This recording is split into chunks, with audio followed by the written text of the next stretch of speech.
नमस्कार, morning news India पर आपका स्वागत है। आज हम एक ऐसे ज्वलंत विषय को लेकर आपके बीच में हैं। फैसला आपको ही करना है कि इस तरीके की बात होनी चाहिए या नहीं होनी चाहिए, जायज़ है या नाजायज़ है, ये सही है या गलत है। इस तरीके की बात से क्या समाज का माहौल बिगड़ने की कोशिश होती है या देश को एक अपने हिसाब से दिशा देने की कोशिश की जा रही है। हम बात कर रहे हैं आज देश के दो बड़े नेताओं की। एक बड़ा नेता पश्चिम बंगाल का है, दूसरा बड़ा नेता असम का मुख्यमंत्री है। असम का मुख्यमंत्री हिमंत बिस्वा, आप सोच के देखिए, उन्होंने साफ तौर पे कहा, रांची के अंदर एक मीटिंग के अंदर उन्होंने कहा कि जिस तरीके से एक मजहब विशेष की जो आबादी बढ़ती जा रही है आसाम के अंदर, वो एक उनके जीने मरने का सवाल पे खड़ा हो गया है। यह कोई राजनीतिक मुद्दा नहीं है। उन्होंने साफ तौर पे कहा कि 1951 में असम के अंदर मुस्लिम जो संप्रदाय था, मुस्लिम जो मज़हब है, उसके लोगों की जनसंख्या 12% थी, जो आज बढ़कर 40% हो गई। और इसके अंदर 40% के अंदर वो लोग शामिल हैं जो बांग्लादेश से आके यहाँ बस गए या अवैध रूप से बांग्लादेशी जो आए वो बस गए। और उन्होंने ये सारी चीज़ें इस तरीके से वहाँ माहौल को एक बिगाड़ने की कोशिश की। और उसके अंदर आप देखिए कि क्रिमिनल्स की भी संख्या उन्होंने उन अवैध रूप से जो बांग्लादेशी आके वहाँ घुस गए उनको दी। उन्होंने कहा कि यही कारण था कि इस बार 2024 के जो लोकसभा चुनाव हुए थे उसमें भारतीय जनता पार्टी को वहाँ पिछले बार के मुकाबले कम सीटें मिली।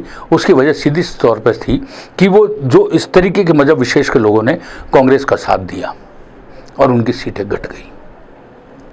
मतलब हेमंत अपने आप में एक नाम है, भारतीय जनता पार्टी का बहुत कद्दावर नेता हैं, वर्तमान के अंदर झारखंड के चुनाव की दृष्टि से राज्य प्रभारी भी हैं।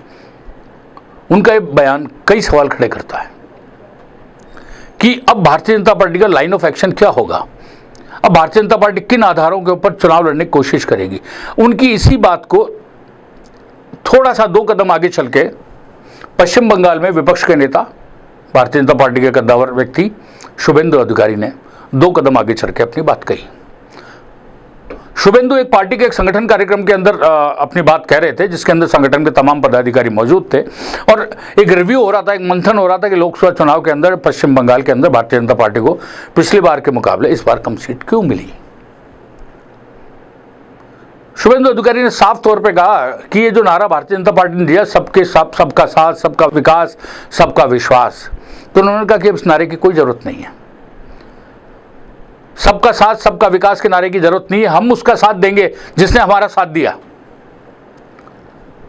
क्योंकि इस लोकसभा चुनाव के अंदर जो मजहब विशेष के लोग थे उन्होंने पूरी तरीके से टीएमसी के साथ दिया है, वो टीएमसी के साथ गए हैं। इसलिए जरूरी है कि वोटों का ध्रुवीकरण, हिंदू वोटों का ध्रुवीकरण किया जाए। और हिंदू वोटों का ध्रुवीकरण किया जाएगा तब ये, क्योंकि यह मजहब विशेष के लोगों के लिए भारतीय जनता पार्टी कितना ही कुछ कर ले, इनके वोटों का कन्वर्जन जो है पिछले 10 साल के अंदर कभी भी भारतीय जनता पार्टी के प्रति नहीं हुआ। और जो केंद्र की भारतीय जनता पार्टी की सरकार रही, उसने जो योजनाएं बनाई उसके अंदर कभी ये नहीं देखा कि ये हिंदू के लिए योजना है, ये मुसलमान के लिए योजना है, या सिख के लिए है, या ईसाई के लिए ये योजना है। उन्होंने जो योजना बनाई उस योजना का लाभ सबको मिले और उस योजना का लाभ सबने लिया है। लेकिन वोटों की जब बात आती है उन्होंने वोटों में साथ नहीं दिया। ऐसी स्थिति के अंदर अब भारतीय जनता पार्टी के लिए जरूरी है सबका साथ सबका विकास वाली जो बात है उसको बदला जाए। जिसने हमारा साथ दिया हम उसका साथ देंगे, यानी हिंदू ने हमें वोट दिया तो हम हिंदू का काम करेंगे और हम संविधान को बचाएंगे सत्ता में आए तो। पश्चिम बंगाल के संदर्भ में उन्होंने ये बात कही। हालांकि जब मामला इस तरह के तूल पकड़ने लगा तो उन्होंने कहा ये मेरी निजी राय है और मैं इस राय जो है इसमें अभी मैं जो कहा उसके ऊपर मैं वहीं खड़ा हुआ हूँ, ये मेरी अपनी ओपिनियन है। सवाल खड़ा होता है कि हेमंत बिस्वा का ये कहना असम में मुस्लिम आबादी जो बड़ी है वो उनके मरने जीने का सवाल है, ये कोई राजनीतिक विषय नहीं है।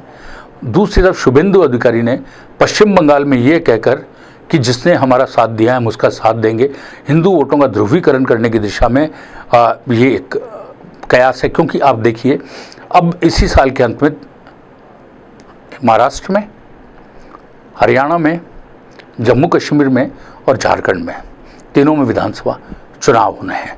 भारतीय जनता पार्टी निश्चित रूप से अब 2024 के जो लोकसभा चुनाव हुए उसकी जो सीटें कम मिली उससे व्यथित बहुत ज़्यादा है और अभी समझ में भी नहीं आ रहा आखिर अब लाइन ऑफ एक्शन आगे क्या रखना है।